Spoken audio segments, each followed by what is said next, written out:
years. One thing that keeps me puzzled, despite having studied finance and economics at the world's best universities, the following question remains unanswered. Why is it that 5,000 units of our currency is worth 1 unit of your currency, where we are the ones with the actual gold reserves? It's quite evident that the aid is in fact not coming from the West to Africa, but from Africa to the Western world. The Western world depends on Africa in every possible way, since alternative resources are scarce out here. So how does the West ensure that the free aid keeps coming? By systematically destabilizing the wealthiest African nations and their systems, and all that backed by huge PR campaigns, leaving the entire world under the impression that Africa is poor and dying and merely surviving on the mercy of the West. Well done, Oxfam, UNICEF, Red Cross, Life Aid, and all the other organizations that continuously run multi-million-dollar advertisement campaigns depicting charity porn to sustain that image of Africa globally. Ad campaigns paid for by innocent people under the impression to help with their donations. While one hand gives under the flashing lights of cameras, the other takes in the shadows. We all know the dollar is worthless, while the euro is merely charged with German intellect and technology, and maybe some Italian pasta. How can one expect donations from nations that have so little? It's super sweet of you to come with your colored paper in exchange for our gold and diamonds.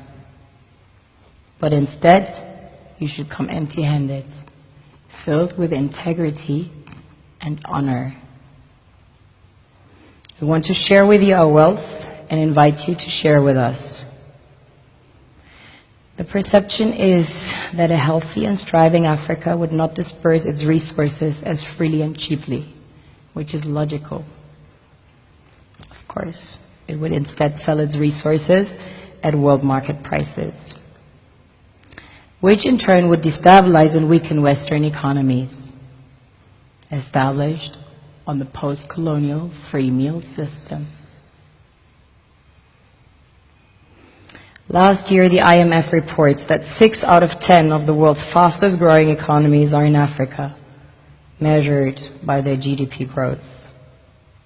The French Treasury, for example, is receiving about $500 billion year in, year out, in foreign exchange reserves from African countries based on colonial debt they forced them to pay. Former French President Jacques Chirac stated in an interview recently that we have to be honest and acknowledge that a big part of the money in our banks comes precisely from the exploitation of the African continent. In 2008, he stated that without Africa, France will slide down in the rank of a third world power.